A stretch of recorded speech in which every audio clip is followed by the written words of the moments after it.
তো guys good morning. এতিয়া মই যশৱন্তগড় আছোঁ। এই দেখিব পাৰিছে, এই বহুত দূৰত বৰফৰ এটা হেৰি আছে, তাতে ওপৰত বৰফ পৰি আছে। তো এতিয়া মই যশৱন্তগড় পাইছোঁ, যশৱন্তগড়ত আহিছোঁ। এটা এটা ৱাৰ মেমৰিয়েল আছে, যোনটো 1962 ইণ্ডিয়া চাইনা ৱাৰ হৈছিলে, তাৰে মেমৰিয়েল আছে। তো এইটো দেখা দিছোঁ।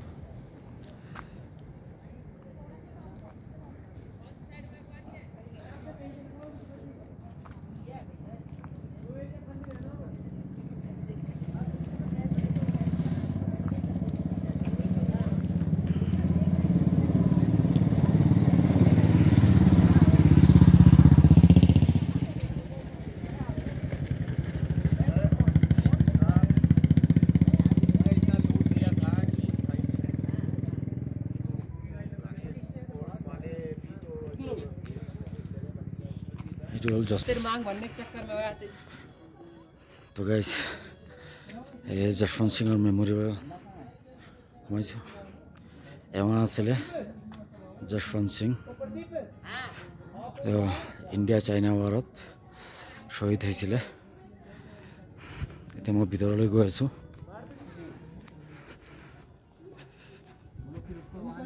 सबको पता है, ऐसे अनगेलिंग तो सुनाओ था।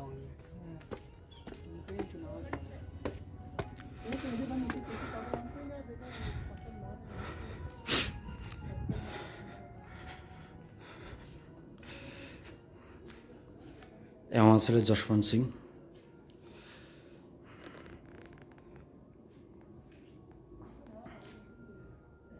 এওঁ যশৱন্ত সিং আছিলে। আৰু বহুত মানুহে ইয়াত এনেকা ডনেশ্যন দি যায়।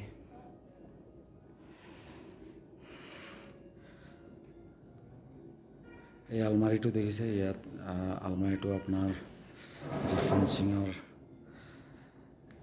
আপোনাৰ ড্ৰেছ থাকে, বিচনা থাকে, জোতা, এইবিলাক এতিয়া কালাৰ কৰি আছে। এইবিলাক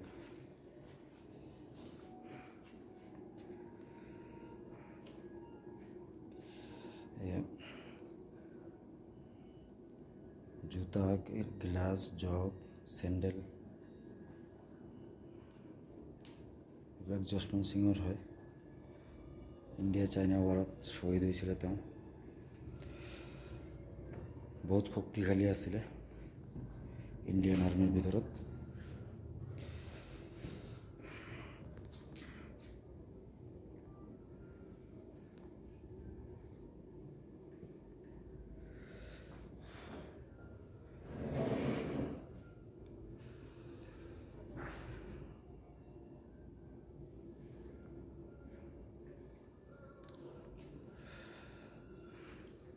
ইণ্ডিয়ান আৰ্মিৰ ভিতৰত বহুত শক্তিশালী ব্যক্তি আছিলে তেওঁ।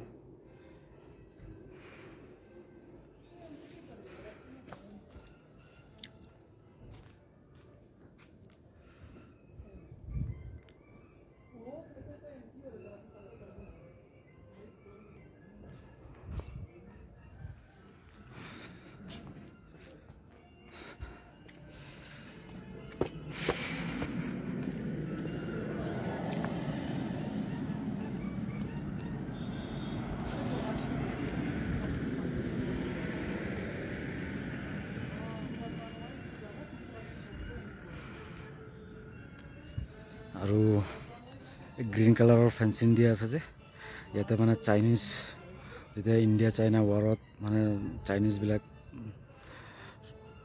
মৰিছিলে, তেতিয়া তেওঁলোকক ইয়াতে দফনাই থৈ দিছে।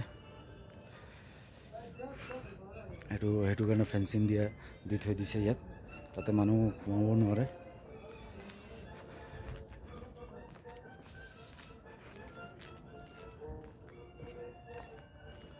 মই আকৌ দেখাই আছোঁ। ইণ্ডিয়ান আৰ্মিৰ ভিতৰত বহুত পাৱাৰফুল ব্যক্তি আছিলে তেওঁ, শক্তিশালী ব্যক্তি আছিলে।